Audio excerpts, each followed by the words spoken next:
capítulo de número 53 do profeta Isaías. Então vamos lá. Diz assim, versículo de número 1: quem creu em nossa mensagem ou em nossa pregação, e a quem foi revelado o braço do Senhor? Ele cresceu diante dele como um broto tenro e como uma raiz saída de uma terra seca. Ele não tinha qualquer beleza ou majestade que nos atraísse. Nada havia em sua aparência para que nós o desejássemos. Ele foi desprezado e rejeitado pelos homens, um homem de dores e experimentado no sofrimento, como alguém de quem os homens escondem o rosto. Foi desprezado e nós não o tínhamos em estima. Certamente ele tomou sobre si as nossas enfermidades e sobre si levou as nossas doenças. Contudo, nós o consideramos castigado por Deus atingido e afligido, mas ele foi transpassado por causa das nossas transgressões. Ele foi esmagado por causa das nossas iniquidades. O castigo que nos trouxe a paz estava sobre ele, e por suas feridas nós fomos curados. Todos nós, tal qual ovelhas, nos desviamos. Cada um de nós se voltou para o seu próprio caminho, e o Senhor o fez cair sobre ele a iniquidade de todos nós. Ele foi oprimido, afligido, e contudo ele não abriu a sua boca. Como um cordeiro foi levado para o matadouro, como uma ovelha diante dos seus tosqueadores fica calada, ele não abriu a sua boca. Amém? Agora preste bem atenção aqui, por favor. Esse momento aqui que nós vivemos mensalmente é o que muitas igrejas chamam de Santa Ceia, e nós aqui chamamos de Santa Páscoa. Por que nós chamamos de Santa Páscoa? Porque a gente vai estudar os textos tanto no hebraico quanto no grego. Nós não encontramos a palavra ceia lá no hebraico e nem no grego.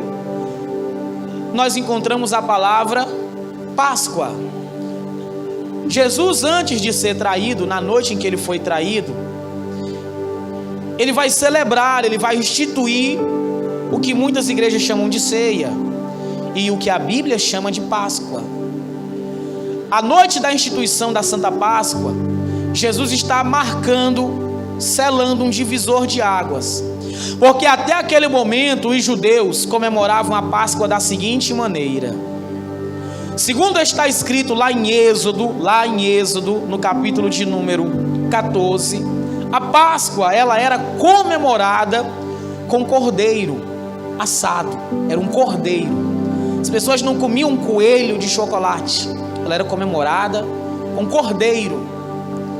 Aquele cordeiro que ele era morto, sacrificado, ele tinha um simbolismo. Aquele cordeirinho inocente lá da antiga aliança, que era repartido pelas famílias e também era entregue no templo para ser morto, e o sangue dele ser tirado e aspergido, ou seja, derramado sobre as pessoas. Aquele cordeirinho, ele simbolizava a pessoa do Senhor Jesus, que já existia, mas ainda não era conhecido. Amém? Quem está entendendo até aqui, diga graças a Deus. Quando Jesus vem na nova aliança, ele manifesta-se como o Salvador, ele se faz conhecido. E eu começo aqui fazendo uma pergunta: quem foi a primeira pessoa para quem Jesus se revelou como Messias? Quem foi a primeira pessoa para quem Jesus se revelou como Messias? A mulher samaritana. a mulher samaritana. Ela estava ali no poço e Jesus apresentou-se para ela no diálogo como Messias. Dali em diante, Jesus ele vai começar a preencher os pré-requisitos como Messias, porque o Messias na nossa língua e Machia na língua hebraica, ele era esperado. A palavra Messias na nossa língua é a mesma palavra Machia lá no hebraico, que significa ungido, escolhido. O Machia, o Messias, aquele que havia sido prometido, era a pessoa que os judeus mais esperavam, era a pessoa que eles mais almejavam conhecer. Haviam se levantado vários Messias, por exemplo, Davi era um Messias, Sansão foi um tipo de Messias, e aí Deus foi levantando vários Messias, mas todos esses falharam, caíram, pecaram. E a maioria deles eram Messias que puxavam espadas, que eram Messias guerreiros, como Josué, como Moisés. E o povo, a nação de Israel, foi construindo na sua mente uma imagem sobre o Salvador que viria. Amém?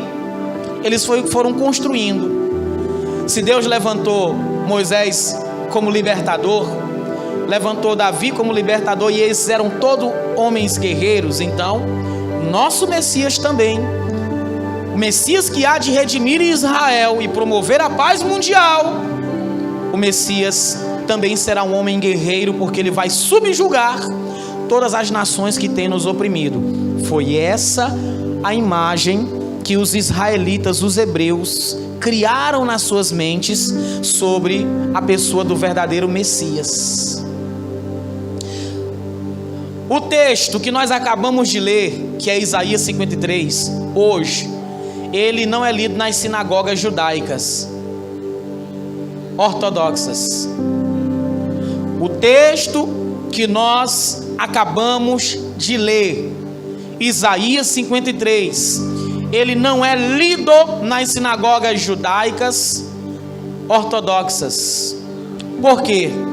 Porque os judeus ortodoxos ainda são os mesmos judeus da época de Jesus, que fizeram um complô, mexeram os pauzinhos, como diz o povo, politicamente, influenciaram politicamente para que a crucificação de Jesus fosse promovida, os judeus ortodoxos.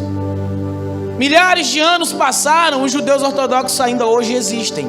São aqueles que nunca reconheceram Jesus como Senhor, são aqueles que nunca receberam Jesus como Salvador, são aqueles que a gente vê às vezes pela internet, pela TV. Eles usam um quiparzinho preto, usam a roupa toda preta e usam os cordõezinhos em volta da cintura, os cordõezinhos que simbolizam ali os 5 livros da lei, a Torá, porque até hoje para eles têm só a Torá.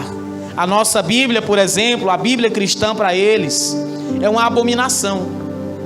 Essa Bíblia aqui que nós usamos, para eles não é aceita. Existe uma outra vertente do judaísmo chamada judeus messiânicos. Já eles aceitam a nossa Bíblia, porém não o nome do nosso Salvador. Eles dizem que Jesus não é o Salvador, mas que Yeshua é o Salvador.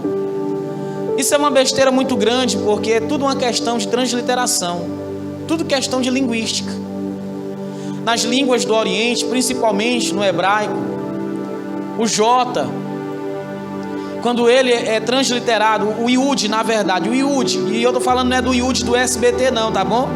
Iud é uma letra do alfabeto hebraico, que é o Y na nossa língua, amém? É o Y, que também é simbolizada pelo I. Tanto o I quanto o Y fazem o som do Iud. Quem está entendendo, diga graças a Deus. A primeira letra do nome de Deus que Deus deu a Moisés foi Iud. Quando Moisés foi até Deus e disse: o que é que eu vou dizer para os egípcios quando eles me perguntarem quem te enviou?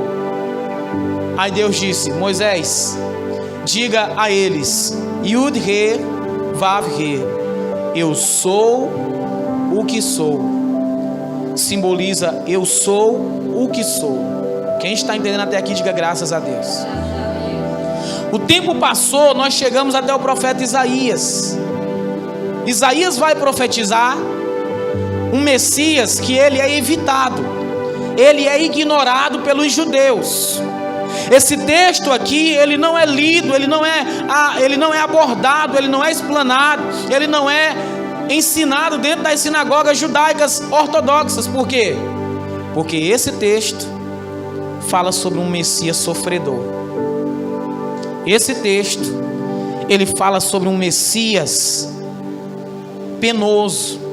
Veja, por favor, Isaías 53, capítulo de número 53, Isaías 53, olha o que diz, versículo de número 2, ele cresceu diante dele como um broto tenro e como uma raiz saída de uma terra seca, ele não tinha qualquer beleza ou majestade que nos atraísse, nada havia em sua aparência para que nós o desejássemos. Ele foi desprezado e rejeitado pelos homens, um homem de dores, experimentado no sofrimento. Amém? Olhe para cá, por favor. Isaías vai descrever a aparência de Jesus. Para quem pensa que Jesus é aquele loirinho dos olhos azuis que fica no quadro da parede da sua avó, da sua tia ou em qualquer outro lugar, está enganado. Jesus não é aquele loirinho de olhos azuis que ficam ali na parede, e nem esses que aparecem nos filmes, os atores.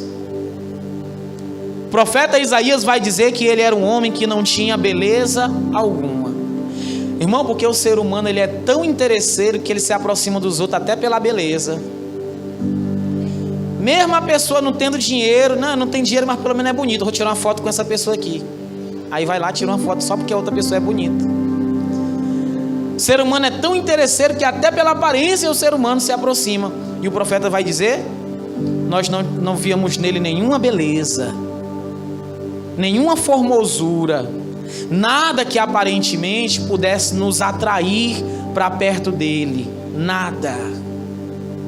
Ele era, pelo contrário, um homem de semblante sofrido, não no sentido de triste, mas sofrido porque ele era trabalhador. Jesus era trabalhador. Jesus, ele ajudava o pai dele na carpintaria. Jesus era um homem disposto. Ele era alguém disposto e ele vivia evangelizando, ele vivia pregando. Por conta dessa exposição dele ao sol, e qualquer pessoa que se expõe durante muito tempo ao sol, é claro que a sua pele vai ficar sofrida, vai ficar ressecada. Jesus, ele ouvia e ele resolvia muitos problemas, e lembrando que ele é Deus, mas ele também é homem. E ele, como homem, tinha a sua estrutura emocional. Jesus ouvia os problemas de todas as pessoas, ele se sobrecarregava com os problemas das pessoas. Você já viu alguém sobrecarregado com problemas de outras pessoas para resolver? Como que a pessoa fica, irmãos? Se sobrecarregar com o problema dos outros faz a gente até envelhecer mais do que os outros. Uma coisa é você lidar com seus próprios problemas, outra coisa é você lidar com os problemas dos outros. Jesus tinha essa aparência. E quando os judeus ortodoxos, a nação de Israel, olha para esse Messias, ele não pode ser o nosso Messias, porque o nosso Messias tem que ser um homem guerreiro, não pode ser um homem sofrido, não pode ser um homem humilhado, não pode ser um homem assim. O nosso Messias tem que ser alguém que levante espada, que seja ousado, corajoso e que venha subjugar os nossos inimigos, assim como foi Davi, assim como foi Josué, Sansão e todos os outros. O nosso Messias não pode ser esse Messias. É muito incoerente para os judeus olhar para Isaías 53 e ter que receber, e ter que aceitar um Messias assim. Por quê? Porque Isaías 53 vai falar de um Cristo, de um Messias, que não está apenas sofrendo fisicamente, que não está apenas pagando um preço de uma revolução social para tomar o poder, mas Isaías 53 vai falar e vai mostrar um Messias que está sofrendo espiritualmente e que está se entregando para livrar as nossas almas da morte e do inferno. Isaías 53 vai mostrar um Messias que está enfrentando as forças espirituais do mal. E é por isso que os judeus ortodoxos olham para Jesus, o Messias, e eles não creem em Jesus, porque Isaías 53 não representa o Messias deles, e eles têm uma imagem de um outro Messias. O Messias que os judeus ortodoxos estão esperando é um Messias politicamente poderoso, é um Messias que tem poder financeiro e aquisitivo, polido e tem uma boa aparência e sabe dialogar com os líderes mundiais e tem capacidade para resolver os problemas sociais. É esse o Messias que os judeus ortodoxos estão esperando. O problema é que esse Messias que eles estão esperando se encaixam com todas as características do anticristo. Só que preste bem atenção, a figura principal nessa noite não é o anticristo. A figura principal nessa noite e sempre é a pessoa de Cristo, é Jesus. É Jesus. Para descredibilizar a pessoa de Jesus, muito antes de você nascer, o diabo ele inventou uma mentira. E essa mentira, até hoje, ela domina e permeia todas as faixas etárias e classes sociais no mundo de hoje, principalmente as classes intelectuais, Por quê? Porque essa mentira surgiu no meio dos intelectuais. Que mentira? Essa daqui: Jesus não é Messias e ele não ressuscitou.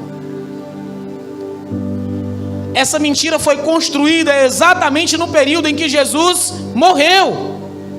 Veja, Mateus capítulo de número 28. Abra a palavra de Deus em Mateus capítulo de número 28. Mateus capítulo de número 28, versículo de número 1 em diante. Mateus 28, versículo de número 1 em diante. Essa é uma mentira que foi construída no meio dos intelectuais, e claro que quem está por trás da mentira é o próprio diabo, e nós sabemos, porque o diabo ele quer descredibilizar. Se ele tirar o Messias, se ele tirar o Salvador da humanidade, ele está tirando a esperança da humanidade, porque Jesus é a esperança. Mateus 28, versículo 1, diz assim a palavra do Senhor, confira comigo. Mateus 28. Depois do sábado, tendo começado o primeiro dia da semana, Maria Madalena e outra Maria foram ver o sepulcro. E eis que sobreveio um grande terremoto, pois um anjo do Senhor desceu dos céus, e chegando ao sepulcro, rolou a pedra da entrada e assentou-se sobre ela. Sua aparência era como um relâmpago, suas vestes brancas como a neve. Os guardas tremeram de medo e ficaram como mortos. O anjo disse às mulheres: não tenham medo. Sei que vocês estão procurando Jesus, que foi crucificado. Ele não está aqui. Ressuscitou. Diga, ressuscitou. Diga, ressuscitou. Pronto, essa é uma verdade absoluta e estabelecida. É um fato. É um fato. Por que é um fato? Qual a diferença entre um fato e um mito? Qual a diferença entre um fato e um mito? Um fato é aquilo que se tem provas. Um mito é aquilo que não se tem provas. Qual é a prova de que a ressurreição de Jesus é um fato? Primeira prova, a própria Bíblia Sagrada. A própria Bíblia Sagrada. Por quê? Porque se você não sabe, a Bíblia Sagrada, ela tem aproximadamente quase 4.000 anos, de acordo com o calendário oriental e não o nosso calendário. No nosso calendário nós estamos celebrando o ano de 2024, no calendário dos judeus eles estão no ano de 5.000 e tanto. Então a contagem da idade da Bíblia não é conforme o nosso calendário, mas conforme o calendário judaico, hebreu, o calendário dos sírios, do povo do Oriente. Eles contam o tempo há mais tempo do que o povo do Ocidente. Nosso calendário, que é o calendário gregoriano, esse que está na paredezinha da tua casa, quem criou ele foi um dos papas, Papa Gregório. Por isso ele é conhecido como calendário gregoriano. Nesse calendário gregoriano foram inseridos vários feriados que não estão na Bíblia, que na verdade foi a própria Igreja Católica que criou, como por exemplo, o feriado da Semana Santa, a Páscoa de chocolate, o Carnaval, por exemplo. Se você acha que foi um ímpio que criou, gente, quer dizer, foi ímpio, mas se você acha que o Carnaval quem criou foi um pessoal de pé inchado, quem criou o Carnaval foi a própria Igreja Católica, se você não sabe disso. A própria Igreja Católica. O Carnaval, ele é 40 dias depois, ele é 40 dias antes, na verdade, da Semana Santa. É chamado o período da Quaresma, e na Quaresma eles pulam o Carnaval. Eu não vou adentrar muito nisso, porque nós vamos ter o seminário de guerra espiritual, e amanhã a gente vai explicar mais sobre tudo isso, amém? E eu espero em nome de Jesus que você esteja aqui para aprender e participar e poder compartilhar das verdades libertadoras da palavra de Deus com outras pessoas, para que sejam libertas também, em nome do Senhor Jesus, amém? Veja, a mentira foi essa, que Jesus não ressuscitou, mas a palavra vai dizer que ele ressuscitou. Olha o que é que o anjo vai dizer aí, olha o que é que o anjo está dizendo. 28, versículo de número 5. O anjo disse às mulheres: não tenha medo, eu sei que vocês estão procurando Jesus, que foi crucificado. Ele não está aqui, ressuscitou, como ele tinham dito. Venham ver o lugar aonde ele jazia, ou estava. Vão depressa e digam aos discípulos dele: ele ressuscitou dentre os mortos e está indo adiante de vocês para a Galileia. Lá vocês verão. Notem que eu já os avisei. As mulheres saíram depressa do sepulcro, amedrontadas e cheias de alegria. Foram correndo anunciá-lo aos discípulos de Jesus. De repente Jesus as encontrou e disse: Shalom, Shalom. Se na sua Bíblia tiver salve, salve. Se na sua Bíblia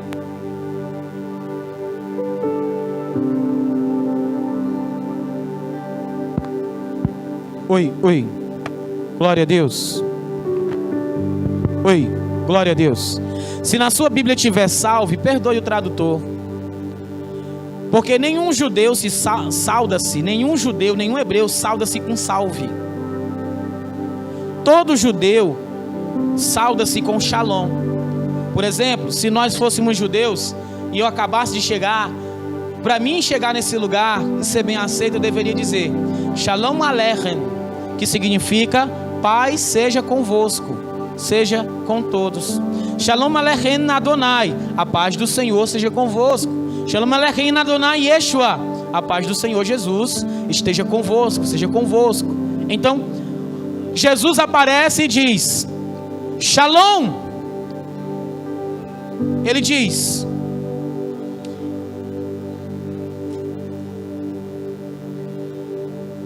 o anjo de repente Jesus a encontrou e disse: Shalom. Elas se aproximaram dele, abraçaram-lhe os pés e o adoraram. Então Jesus lhe disse: não tenham medo, vão dizer aos meus irmãos que se dirijam para Galileia. Vão dizer aos meus irmãos que se dirijam para a Galileia, lá eles me verão. Olha o texto, vai seguir. Enquanto as mulheres estavam a caminho, alguns dos guardas dirigiram-se à cidade e contaram aos chefes dos sacerdotes tudo o que havia acontecido. Quando os chefes dos sacerdotes se reuniram com os líderes religiosos, elaboraram um plano. Deram aos soldados grande soma de dinheiro, dizendo-lhes: vocês devem declarar o seguinte: os discípulos dele vieram à noite e furtaram o corpo, enquanto estávamos dormindo. Se isso chegar aos ouvidos do governador, nós lhe daremos explicações e livraremos vocês de qualquer problema. Assim os soldados receberam o dinheiro e fizeram como tinha sido instruído. E esta versão se divulgou entre os judeus até o dia de ontem. É assim? Até que dia? Não é interessante, irmão, como a Bíblia ela é tão atual, como ela é tão poderosa, a palavra de Deus é tão atual, que se você chegar em Israel, se você for a Israel, se você tiver essa oportunidade de ir a Israel um dia, tente evangelizar nas ruas de Israel falando sobre Jesus, para você ver o que acontece com você. Chegue lá em Israel e diga para alguém: Jesus te ama. Tente evangelizar. Chegue num judeu e diga para um judeu que Jesus ama ele. Fale para um judeu que Jesus é a salvação, para você ver o que é que vai acontecer com você. Para quem não sabe, antes dessa guerra começar, antes dos judeus serem atacados, antes de Israel serem atacado, existem duas irmãs lá em Jerusalém, que elas estão constantemente evangelizando os judeus, constantemente. Há muitos anos elas estão lá evangelizando os judeus. Só que até então, os judeus de hoje em Israel não haviam manifestado um nível de violência e rejeição tão grande como manifestaram esses dias. Existe um vídeo na internet de duas irmãs evangelizando, e crianças judaicas, adolescentes e até adultos judeus, cuspindo essas irmãs, jogando cadeiras nelas, empurrando elas, maltratando elas, porque elas estavam falando, pregando sobre Jesus. Isso aconteceu num sábado. Na segunda-feira, no sábado seguinte, se não me engano, aconteceu o primeiro ataque a Israel no ano passado. No sábado anterior, rolou o vídeo na internet inteira, as irmãs sendo atacadas porque pregaram Jesus explicitamente em Israel. No sábado seguinte, Israel é atacado e centenas de israelitas morrem. Alguém pode olhar e dizer assim: mas é por causa disso, é por causa de petróleo, é por causa da religião. Tudo que está acontecendo com Israel é porque eles continuam negando Jesus. Tudo que está acontecendo com os judeus é porque eles continuam negando o Senhor Jesus. Se você for a Israel e disser assim: quem é Jesus para você? Eles vão dizer: Jesus é o fundador do cristianismo. Jesus Jesus era nada mais nada menos do que ninguém aqui. Jesus era um falso profeta. São essas as palavras que você vai ouvir dos judeus, porque a mentira que foi inventada há mais de 2000 anos atrás, a Bíblia vai enfatizar ela, dizer que ela até hoje é acreditada e ela é divulgada em Israel. Qual a mentira? Confira comigo. Versículo de número 15. Mateus 28:15. Assim os soldados receberam dinheiro e fizeram como tinham sido instruídos. E esta versão, na minha Bíblia diz versão, como diz na sua Bíblia? E esse dito, né?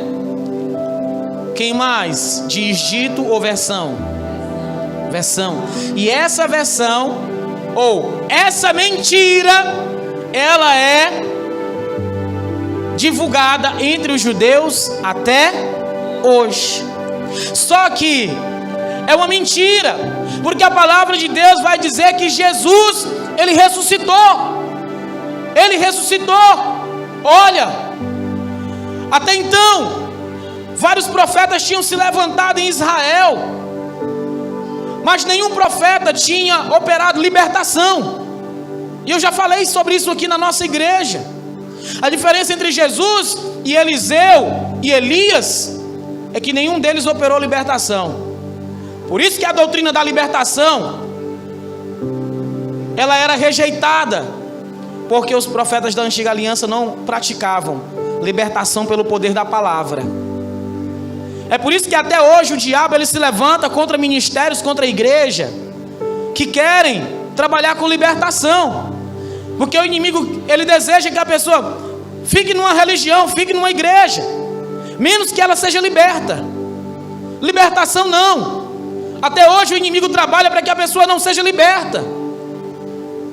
E Jesus, ele veio nos trazer a libertação, e ele veio nos ensinar a libertar. E preste bem atenção, a mentira deles é essa: o corpo dele foi levado pelos discípulos dele.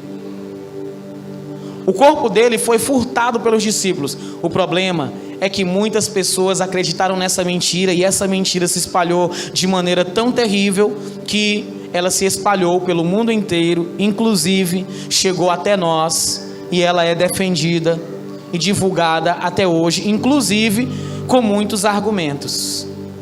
Se você vai para as faculdades, os professores de filosofia, eles estão todos munidos de argumentos para defender que Jesus nunca existiu. Porém, existem mais provas que Jesus existiu, e agora eu vou adentrar o contexto histórico da situação. Existem mais provas de que Jesus existiu do que provas de que Aristóteles, Pitágoras e até Platão existiram. Existem poemas, filosofias que são atribuídas a esses filósofos, mas concretamente não existem documentos nos anais históricos, nos museus, faculdades, que de fato comprovem a existência desses homens.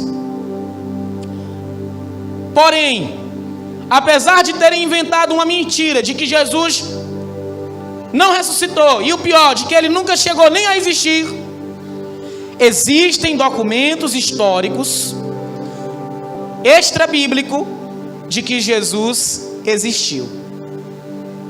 Existe e permanecerá eternamente. Vamos comprovar a existência de Jesus através de alguns documentos. Historicamente, eu peço, essa mensagem vai ficar gravada no YouTube. Você pode pegar ela e enviar para o seu amigo ateu. Pode pegar ela e enviar para a sua amiga incrédula, ateia. Você pode enviar para aquela pessoa que se acha intelectual. Vai ficar armazenada lá, e eu vou dar provas aqui de que Jesus, ele existiu. Eu tenho aqui nas minhas mãos algo que eu fiquei impressionado. Eu nunca imaginei que um site tão conceituado e credibilizado como o Jus Brasil, a Fábia deve conhecer muito bem o Jus Brasil, porque ela é advogada. Advogado está sempre entrando por esse site, né, Fábia?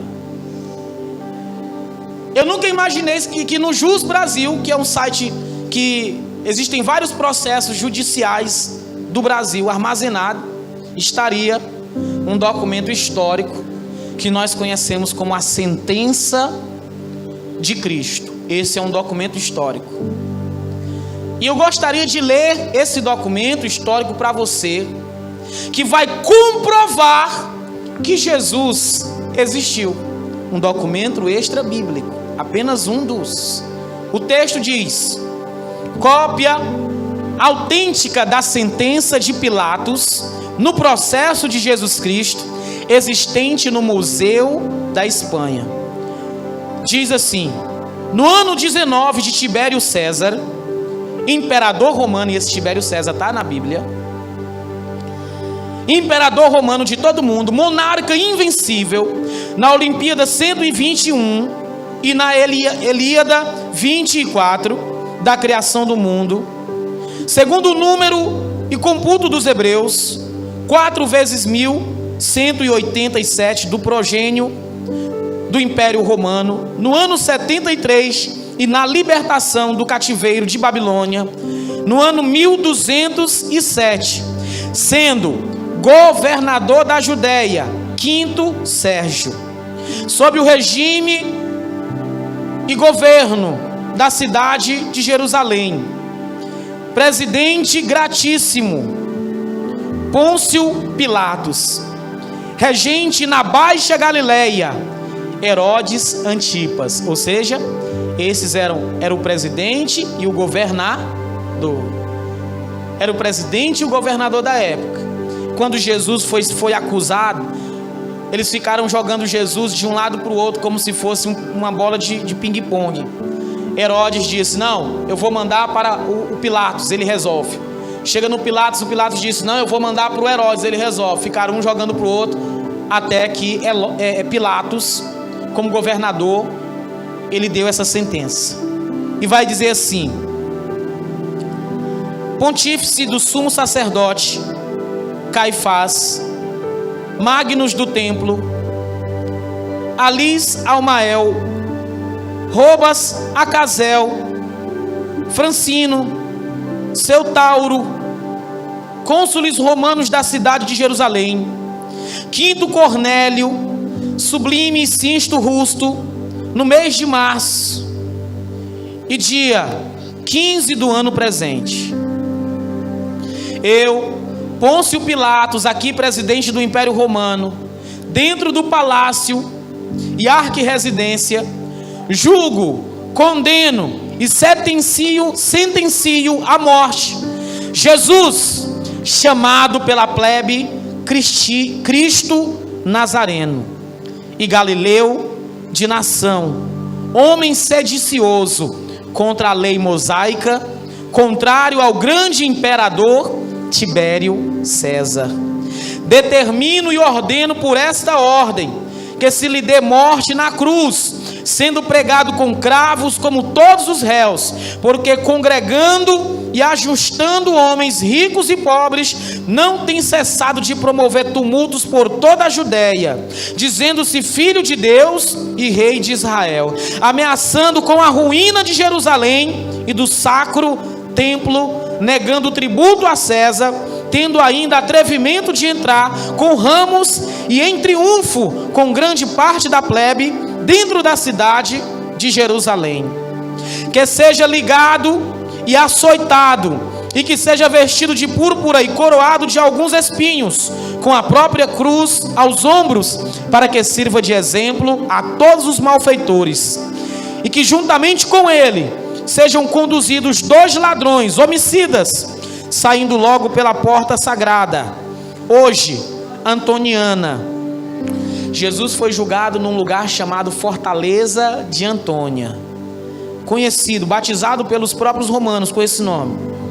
E que se conduza Jesus ao monte público, da justiça, chamado Calvário, onde crucificado e morto ficará seu corpo na cruz, como espetáculo para todos os malfeitores, e que sobre a cruz se punha em diversas línguas este título: Jesus Nazareno, Rex Judaion, Yeshua Hanatzaré, Jesus de Nazaré, Rei dos Judeus. Um documento histórico achado por arqueólogos que comprova a existência de Jesus humano. De Jesus humano. Muitos de nós, irmão, muitas vezes estamos num ambiente de trabalho e pessoas falam mal de Jesus. Pessoas atacam a nossa fé e nós sequer sabemos defendê-la. Não adianta você pular, rodopiar, correr e gritar dentro da igreja, se do lado de fora você não é capaz de defender a verdade. Jesus não precisa ser defendido, mas a sua mensagem sim, ela precisa ser preservada. Por isso ele levantou homens com ousadia e com autoridade, como Paulo, como Apolo e muitos outros homens de Deus, para pregar com ousadia e autoridade e fazer com que essa verdade, ela permeasse, ela atravessasse séculos e chegasse até nós. Qual verdade? Jesus morreu, está vivo, ele ressuscitou e está vivo pelos séculos dos séculos. Um documento que comprova historicamente que Jesus, ele existiu, que ele foi crucificado. Mas fora isso, nós temos alguns escritores que 80 anos depois da crucificação de Cristo, como por exemplo, esse homem chamado Tácito. Tácito, para quem não sabe, ele antecede a Flávio Joséfo. Quem foi Flávio Joséfo? Flávio Joséfo foi um historiador, escritor hebreu. Porém, quando Tácito escreve, Tácito era um historiador e escritor romano. Quando Tácito escreve, acredito eu que Flávio Joséfo nem pensava em escrever. Quem está entendendo até aqui, diga graças a Deus. Com toda sinceridade, igreja do Senhor, você está entendendo sim ou não? Quem está entendendo, diga graças a Deus. Amém. Tem alguém que não está entendendo? Levante sua mão. Eu aprendi isso, né? Todo mundo calado, está entendendo tudo ou não está entendendo nada? E eu espero que você esteja calado porque está entendendo tudo. E eu acredito que você está entendendo porque o Espírito Santo está aqui nesse lugar. Não adianta, meu irmão, você chegar aqui, cantar, fazer muita coisa, chorar e sair vazio. A palavra é quem te enche, a palavra é quem lapida, a palavra é quem consolida e a palavra te prepara. Amém? Deus não te chamou para passar vergonha na frente de espírita, na frente de umbandista, na frente de ateu. Deus te chamou foi para expor a verdade com autoridade, da maneira que Estevão expôs a verdade tão poderosamente que aqueles que eram muito sábios rangeram os dentes de raiva porque não tinham mais contra-argumentos nenhum, e foi o jeito partir para a agressão física até matar Estevão. Por que que nós não alcançamos mais o povo? Por quê? Porque muitos de nós estamos sendo covardes de pregar a verdade e de confrontar.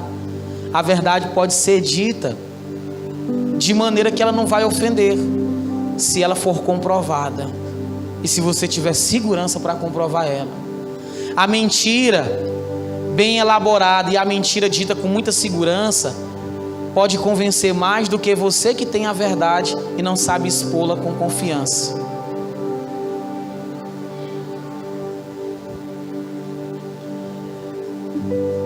Eu quero ler mais esse documento, preste bem atenção. Esse escritor chamava-se Tácito. Ele é do século II. E Tácito, em um dos seus livros, ele vai escrever o seguinte, mais um documento histórico. O autor Tácito escreveu sobre os imperadores romanos desde Augustus até Domiciano, cobrindo mais de 100 anos de história do império. E ele escreveu sobre os cristãos assim: nenhum esforço humano, nem os gestos de generosidade do imperador Nero, nem os ritos destinados a aplacar a ira dos deuses faziam cessar o boato infame de que o incêndio havia sido planejado nas esferas altas. Assim, para tentar abafar esse boato, Nero acusou, culpou e entregou às torturas mais deprimentes um grupo de pessoas que eram detestadas pelo seu comportamento. Eles eram popularmente chamados de cristãos. 80 anos depois de Jesus.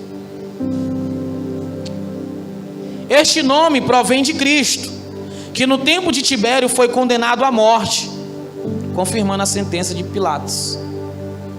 Procurador Pôncio Pilatos, reprimida por pouco tempo, essa abominável superstição surgiu novamente. Não apenas na Judéia, o seu lugar de origem, mas também em Roma, onde tudo aquilo que há de mal e vergonhoso no mundo chega a se espalhar. Quem escreveu foi um romano. Por último, nós temos um outro escritor contemporâneo do Tácito, que é Suetônio, arqueólogo também. Ele vai escrever assim sobre Jesus, sobre os judeus. Como os judeus, por instigação de Crestus, ele escreveu Crestus, que na verdade é C-H-R-E-S-T-U-S. Era uma forma romana de escrever Cristo. Crestus estivesse constantemente provocando distúrbios. Ele, Cláudio, os expulsou de Roma. A expressão Crestus é uma forma de escrever Christus, a versão latina do nome grego para Cristo. Quem está entendendo, diga graças a Deus. Se você desejar ter acesso a todos esses documentos, eu posso repassar cópias para você. Por fim, existem mais documentos que comprovam a existência de Jesus, que ele veio como homem, viveu aqui, do que documentos que comprovem que Aristóteles, Platão e outros existiram. Agora, por que essa mentira ela é tão defendida? Por que essa mentira é tão defendida? Porque o diabo, ele tem medo. O diabo, ele tem medo do que os cristãos possam fazer, do que aqueles que são servos de Deus possam fazer, com toda essa confiança e com toda essa autoridade. Por isso, a mentira, ela é tão fortemente defendida. Que mentira? De que Jesus ressuscitou, de que Jesus não ressuscitou, de que Jesus não está vivo. Essa é a mentira. E a verdade é, ele ressuscitou.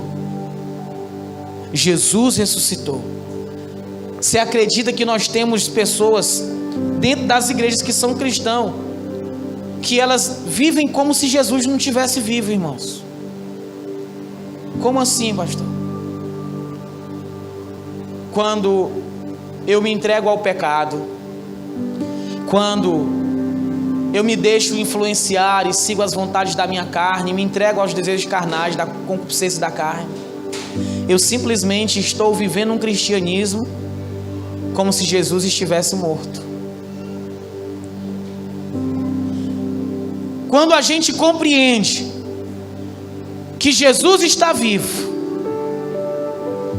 quando nós compreendemos que Jesus está vivo, a gente passa a viver um cristianismo verdadeiro, um relacionamento com Deus vivo, um relacionamento com Deus vivo. Ou seja, quando você compreende de verdade e passa a se relacionar com Jesus vivo, ressurreto, meu irmão, o que você prega, o que você fala, as suas convicções sobre Ele, elas são muito mais poderosas. Por quê? Porque Ele está vivo. Se Ele está vivo, Ele vai transformar a vida das pessoas. Ele vai transformar a vida das pessoas. Existem 3 tipos de Jesus, figuradamente falando: o Jesus da religião, o Jesus da ciência e o Jesus verdadeiro. Qual desses Jesus é capaz de transformar a nossa vida? O Jesus verdadeiro. Para que a gente caminhe para o final, eu quero continuar mostrando na palavra de Deus provas da ressurreição do Senhor Jesus. João, capítulo de número 20. João, capítulo de número 20. Abra a palavra de Deus em João, capítulo de número 20. João, capítulo de número 20. Quem está vivo, diga graças a Deus. João, capítulo de número 20.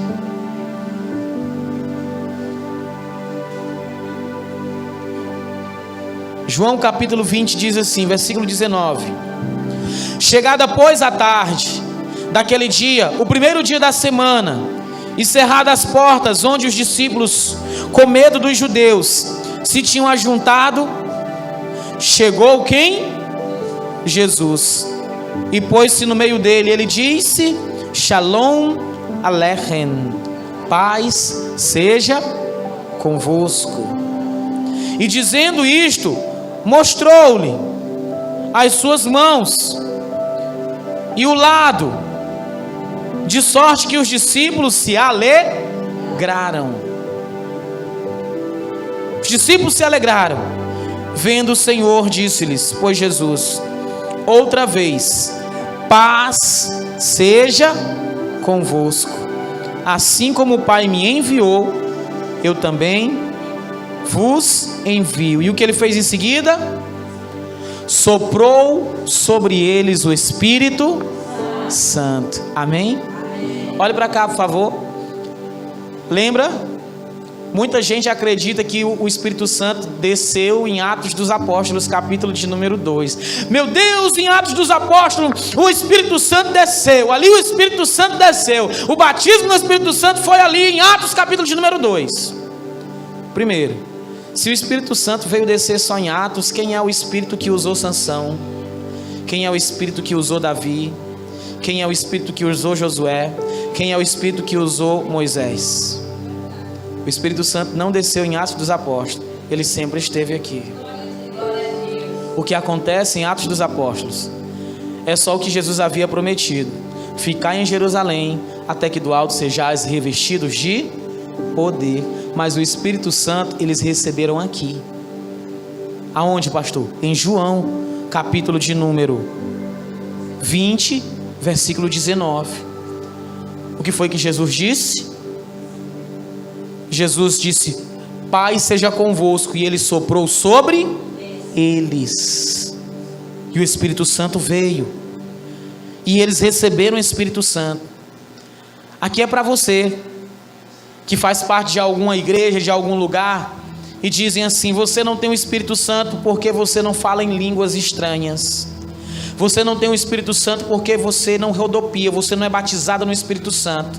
Então, muito bem, o texto de Atos dos Apóstolos não diz que ali eles falaram em línguas estranhas, mas que eles falaram em línguas humanas. É tanto que quem estava ali ou compreendeu o que eles estavam falando. O propósito da descida da ação do Espírito Santo em Atos dos Apóstolos capítulo 2 era apenas um evangelismo em massa de todas as nações que estavam ali, por meio dos discípulos de Jesus. O dom de línguas, ele não é uma via de regra para determinar quem é e quem não é batizado no Espírito Santo. Porque existem supostas pessoas que falam supostamente em línguas e elas não pagam suas contas, elas não pagam o que devem, elas se prostituem, elas mentem, elas fornicam, elas são falsas, são mentirosas, elas são rebeldes, insubmissas e supostamente falam em línguas. Quais são os sinais de que alguém recebeu o Espírito Santo de Deus? Está lá na antiga aliança, o primeiro sinal. O profeta Samuel vai dizer para o rei Saul: o Espírito do Senhor se apoderará de ti, e tu serás transformado em um novo homem. Você pode não falar em línguas, pode não falar em línguas de mistério ainda, mas você paga suas contas. Você não vive fornicando, se prostituindo, mentindo, sendo rebelde. Você ama o seu irmão, você ama o seu próximo, você dizima, você oferta. Isso é fruto de quem tem o Espírito Santo de Deus. Porque só quem tem o Espírito Santo de Deus vai se preocupar em viver em santidade. Amém? Jesus aparece para eles e dá prova de que ele ressuscitou. E Jesus não precisa aparecer aqui para mim e para você, para ele provar que ele está vivo. Porque tudo que ele tem feito na minha vida e na sua vida são provas de que ele está vivo. Não somente o que ele tem feito, mas o que ele ainda há de fazer na sua vida e na sua família, provam que ele está vivo. Se eu for abrir aqui o espaço no culto para cada pessoa contar testemunho, nós vamos precisar, eu acho que de uma semana, porque são provas do que Jesus fez nesse lugar, do que ele tem feito nesse lugar.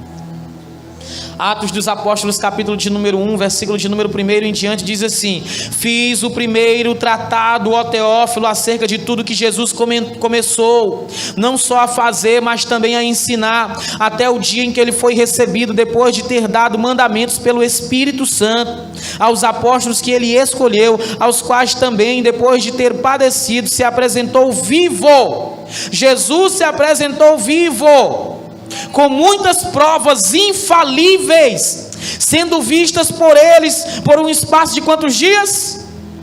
Quantos dias? Irmãos, depois de 40 dias que ele morreu, ele ainda estava aqui na terra, andando com os apóstolos, andando com os discípulos, tendo comunhão com eles. Depois de 40 dias ele estava aqui ainda, materializado, andando com eles, testemunhas oculares. É por isso que eu digo que testemunhas de Jeová não existe na Bíblia. Testemunhas de Jeová não existe na Bíblia. O que é uma testemunha? É alguém que viu, ouviu ou presenciou um fato. Quais dos testemunhas de Jeová, inclusive o Charles Finney, qual deles viu Deus, viu Jeová? Nenhum. Mas nós somos testemunhas de Jesus, porque os nossos irmãos Pedro, Paulo, João e toda a igreja primitiva viveram, andaram, viram e ouviram o nosso Senhor. Somos testemunhas de Jesus.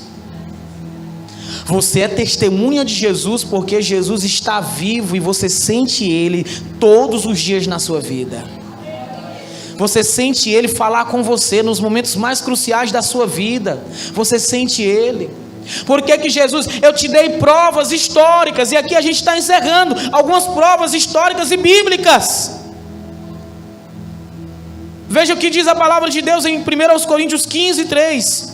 Porque primeiramente vos entreguei o que também recebi, que Cristo morreu por nossos pecados, segundo as Escrituras, e que foi sepultado, e que ressuscitou ao terceiro dia, segundo as Escrituras, e que foi visto por Cefas, e depois pelos 12. Paulo está escrevendo um documento histórico aqui, e ele diz: e que foi visto por Cefas, depois pelos 12, depois foi visto uma vez mais, por mais de 500 irmãos, dos quais vive ainda a maior parte, mas alguns também já dormem. Depois foi visto por Tiago, depois por todos os apóstolos, e por derradeiro de todos, ele me apareceu também a mim. como a um nascido fora do tempo. Porque eu sou o menor dos apóstolos, eu não sou digno de ser chamado apóstolo, porque eu persegui a igreja de Deus. Amém? A gente vê tanta gente brigando pelo título, os títulos hoje, né, irmão? Ó, me respeite, que eu sou pastor. Olha a minha carteirinha de pastor aqui. Não é uma coisa que eu não faço, eu não saio por aí dizendo que eu sou pastor. Não saio. Por dois motivos. Primeiro, porque isso não é um título para se ensoberbecer. Quem entende o que é ser pastor não se ensoberbece por causa do título. Segundo, eu tenho vergonha por causa de tantos escândalos que já aconteceram. Não que eu ande me escondendo, mas também eu não ando por aí abrindo a boca dizendo que sou. Eu prefiro dizer que sou um filho de Deus. Mas geralmente as pessoas descobrem: tu é pastor. Tu é pastor, né? É igual falaram com Pedro: tu andava com Jesus. Tu andava. Não andava, eu não sei nem quem é. Tu andava, não sei quem é, nunca vi. Tu andava, porque as tuas palavras parecem com as palavras dele. Andava tanto com Jesus que se tornou parecido com ele. Santidade é simplesmente andar com Jesus. Você vai ficando santo. Você vai se tornando santo como ele é santo. Jesus apareceu para mais de 500 pessoas. Ele deu provas cabais de que ele estava vivo, de que ele está vivo, de que ele está vivo, de que é real. Olha o que é que o texto diz, acompanhe comigo para a gente finalizar. Depois foi visto por Tiago, estamos em 1 Coríntios 15, versículo 7. Depois foi visto por Tiago, depois por todos os apóstolos, e por derradeiro de todos apareceu a mim, como nascido fora de tempo, porque eu sou menor dos apóstolos. Eu não sou digno de ser chamado apóstolo, porque eu persegui a igreja de Jesus, de Deus. Entende, irmão? Esse monte de apóstolo que tem aí, preste bem atenção. Eu não tenho um pingo de medo de falar isso. Eu não tenho. Esse monte de apóstolo que tem aí, juntando tudinho, não dá um. Não é que eu queira me achar melhor do que eles, não. Mas é porque apóstolos, só os que Jesus chamou diretamente. Para você ver como o chamado de apóstolo, ele era tão pesado, tão importante, tão grave, que Jesus, depois de morto, ressurreto, ele foi aos céus, teve que voltar para chamar mais um. Chamar mais um. Hoje em dia, qualquer um é apóstolo. Apóstola fulana de tal, apóstola cicrana, apóstolo belcrano. Esse monte de apóstolo aí. Jesus só chamou os 13, né? Nós podemos dizer. Que Paulo vai dizer: eu sou apóstolo fora de tempo. E eu nem me considero apóstolo, porque eu persegui a igreja de Deus. Fique de pé em nome do Senhor Jesus e abra a palavra de Deus em Colossenses 4. Colossenses capítulo de número 4.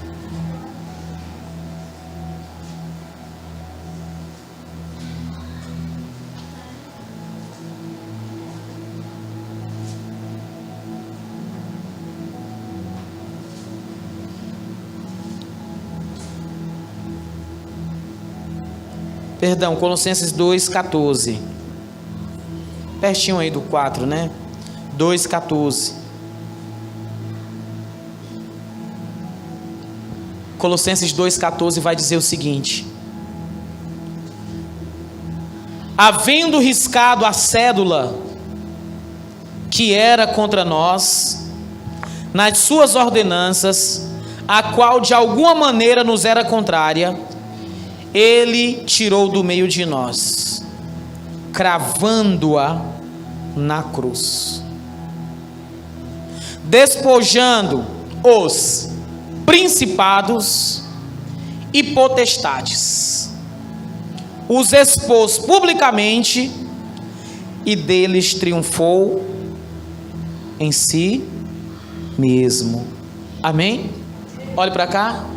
Os judeus ortodoxos, conforme nós lemos lá em Isaías 53, esperavam o Messias, esperavam que Jesus pegasse uma espada e dissesse: vamos para cima agora do Pôncio Pilatos, vamos para cima agora de Herodes, vamos tomar o controle de tudo aqui, eu declaro independência ou morte. Tiradentes, né?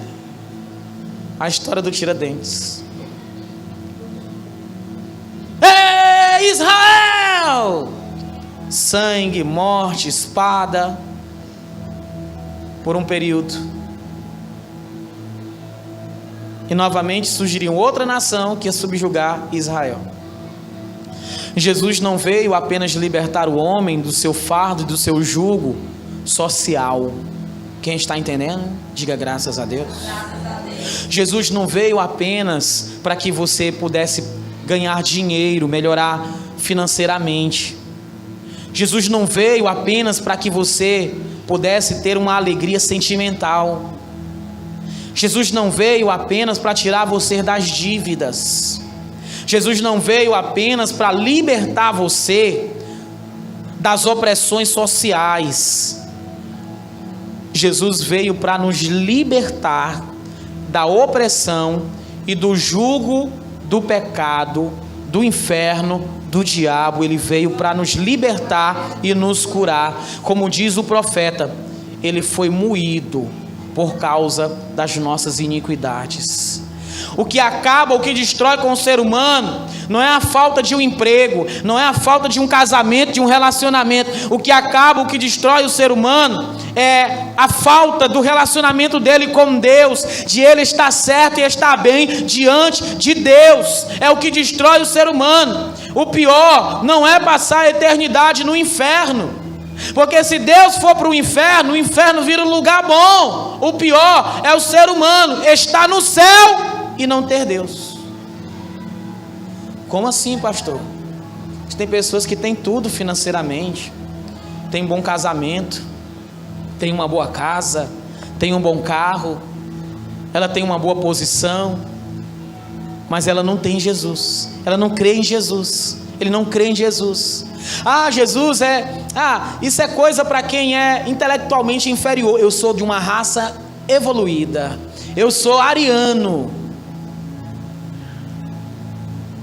Eu não acredito nessas coisas. Isso aí é para ser humano ralé, pobre, coitado e miserável. Por quê? Porque vai chegar um dia, e esse dia está se aproximando, em que aquele que foi cuspido, humilhado, rejeitado, que veio como um pobre numa manjedoura, veio como pobre, mas não era pobre, ele veio como pobre, pode ter agido como pobre, humilde, mas ele não era pobre. O Rei dos Reis, o Senhor dos Senhores, que foi desprezado. Vai chegar um dia que todos aqueles que zombaram, que desprezaram ele, vai chegar o dia em que vão estar diante do grande trono do juiz, e ele não será mais visto como um pobre coitado, mas como o Rei dos Reis, o Senhor dos Senhores, não mais advogado, mas juiz para julgar.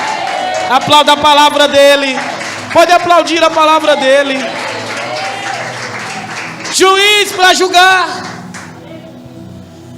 Todo mundo que está aí brincando, ele não vai voltar mais, ele nem ressuscitou, ele não vive, ele é só um mito, Jesus é um mito, e a internet está cheio de gente chamando Jesus de mito. A nossa fé nunca foi atacada como tem sido atacada agora, e eu mais uma vez digo, Deus te chamou e te colocou nessa geração para você confrontar, sim, confronte a mentira, debata contra a mentira, fale a verdade, pregue a verdade, porque a verdade ressuscitou, ela está viva, ele está com você.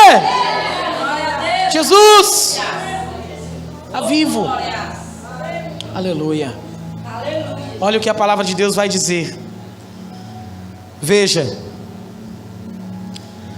Apocalipse capítulo de número 1, versículo 18. Esse grande dia está se aproximando, e isso aqui é o que vai acontecer. É isso que vai acontecer com toda a humanidade. Olha o que diz Apocalipse 1:18. Eu sou o que vivo, mas fui morto. Mas eis aqui estou, vivo, para todo sempre. Amém. E eu tenho as chaves da morte e do inferno. Apocalipse 1:18. Eu sou o que vivo, fui morto, mas aqui estou, vivo, para todo sempre. Amém. E tenho as chaves da morte e do inferno. Ele tem as chaves da morte e do inferno. Alguém diz assim: Jesus tomou as chaves da morte e do inferno, mas eu nunca vi a Bíblia dizendo que estava nas mãos do diabo, irmãos. Não existe um texto bíblico que diga que essas chaves estavam nas mãos do diabo. Ele está dizendo: eu tenho as chaves da morte e do inferno. Não está dizendo eu tomei. Ele está dizendo eu tenho. Mesmo quando ele não tinha vindo ainda, ele já estava no controle de tudo. O diabo não fazia o que queria. Ele é soberano.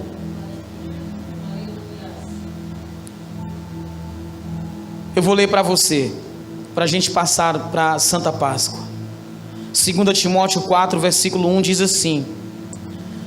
2 Timóteo 4, 1 diz: eu conjuro-te diante de Deus e do Senhor Jesus Cristo, que vai julgar só os mortos. É assim?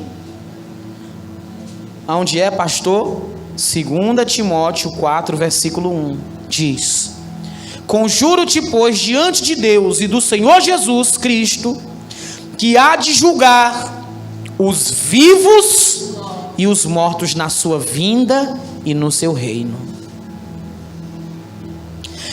Apocalipse capítulo de número 20, versículo 11, é o nosso último texto. Diz assim: e vi um grande trono branco, e o que estava assentado sobre ele, de cuja presença fugiu a terra e o céu. Não se achou lugar para eles. E eu vi os mortos, pequenos e grandes, que estavam diante de Deus. Abriram-se os livros, e abriu-se outro livro, que é o livro da vida. Qual é o livro, irmão? Da vida. Qual é o livro? Da vida. Nesse livro da vida está escrito tudo que eu e você temos feito. Tudo que eu e você temos feito, desde que nascemos até aqui. Desde quando você pecava e depois que você... Desde antes de você conhecer Jesus e pecava, e desde que depois que você conheceu Jesus e transgride. Porque existem os pecadores e existem os oníquos. Pecador é quando você não tem consciência do pecado, não sabe que ele é errado. Iniquidade é quando você conhece a verdade e mesmo assim comete o pecado. Isso é iniquidade. Ele vai dizer o quê? Que estava diante do trono de Deus, os grandes e pequenos.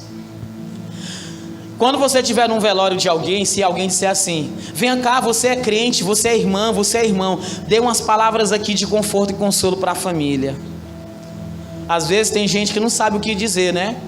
A pessoa morreu ali drogado, era um bandido, você sabe que a pessoa é errada, aí o povo da família quer que você diga o quê? Foi para o céu, está no céu. Toda pessoa quer que a gente diga isso, né? Toda pessoa quer que a gente diga: ele foi para o céu. Você não precisa gerar um clima constrangedor, basta você dizer o que está escrito aqui. Não se preocupe, não chore, um dia todos nós nos veremos novamente. Você só não vai dizer que é para juízo. Todos nós nos veremos novamente. Você vai rever a pessoa amada. Só que vai ser diante do trono de Deus. Todos nós seremos julgados, os grandes e os pequenos. Eu não estou falando de mim com 1,59 m e de você com 1,70 m, não. Eu estou falando de grandes e pequenos no sentido de poder aquisitivo. É isso que a palavra está dizendo. O rico e o pobre, todos serão julgados. De que maneira? Por aquilo que está escrito no livro da vida. No livro da vida. Olha o que o texto diz.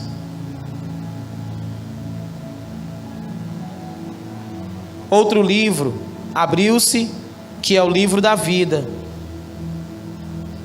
E os mortos foram julgados pelas coisas que estavam escritas nos livros, segundo as suas obras.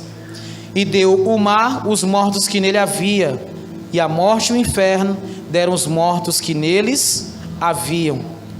Foram julgados cada um segundo as suas obras. E a morte e o inferno foram lançados no lago de fogo. Esta é a segunda morte. E aquele que não foi achado escrito no livro da vida foi lançado no lago de fogo. Amém, irmãos? Dizer aqui uma coisa para vocês. No final de tudo que acontece aqui na terra, o fato é só esse: o seu nome está ou não estará no livro da vida. Quem prega bem, quem não prega bem, quem canta bem, quem não canta bem, quem tem dinheiro, quem não tem dinheiro, a diferença vai ser essa daqui: seu nome está no livro da vida, seu nome estará no livro da vida, o seu nome está no livro da vida.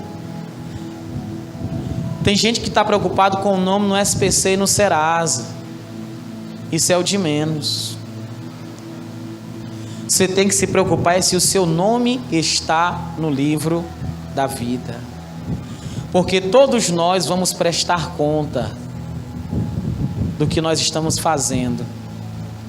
O livro da vida vai mostrar o que nós temos feito publicamente e o que nós temos feito secretamente. Todas as conversas de WhatsApp erradas, ilícitas, todos os sites pornográficos, todas as conversas sujas, imundas, tudo aquilo que você achou que conseguiu esconder, todos os podres, as coisas erradas, elas serão trazidas à tona. E sabe, lá vai ter um acusador. O diabo é o advogado de acusação. Ele é o advogado de acusação. Ele vai ficar acusando as pessoas. Ele vai ficar acusando. Vai ser o único momento que o diabo vai falar verdadeiramente a verdade, porque ele vai entregar tudo. E se o seu nome não estiver no livro da vida, Deus não vai agir com emoção, não. Deus não fica, olha, tem gente enganada. Deus vai ter peninha de mim, porque Deus é amor. Preste bem atenção. O profeta Isaías diz que o Deus que é amor, ele esmagou o próprio filho dele. Ele deixou o filho dele ser moído. Ele sofreu pelo filho dele. Ele viu o filho dele sofrendo. Ele viu o filho dele sendo humilhado, rejeitado, espancado. Ele fez o que podia. A maior demonstração de amor que ele podia dar chama-se Jesus Cristo. Ele não pode demonstrar mais amor além do que Jesus Cristo. Portanto, se você nega Jesus, vira as costas para Jesus, você está condenado. Mas Jesus morreu para te descondenar, para que você fosse livre, para que você pudesse ter acesso ao céu e estar com o Senhor eternamente. Aleluia! Aplauda bem forte a palavra dele. Pode aplaudir. Pode aplaudir bem forte a palavra dele. Aleluia. Santo, santo. A todo tempo e a todo momento, a graça e a misericórdia do Messias sofredor, que também é redentor, que é glorificado Rei, ela está disponível para você. A graça dele, o perdão dele. Basta você querer mudar. Basta você se entregar para Ele verdadeiramente. Foi provado para você que Jesus é vivo, que Ele veio, morreu, voltará. Esse dia que nós lemos está próximo de acontecer, está próximo. Mas a qualquer momento, qualquer um de vocês aqui, inclusive eu, incluindo eu, o livro da minha vida pode ser fechado. O livro da sua vida pode ser fechado. E são coisas que a gente nunca espera. O livro de Eclesiastes vai dizer que o improviso e o acaso conseguem surpreender o homem de modo que ele não consegue se preparar para eles. Meu Deus!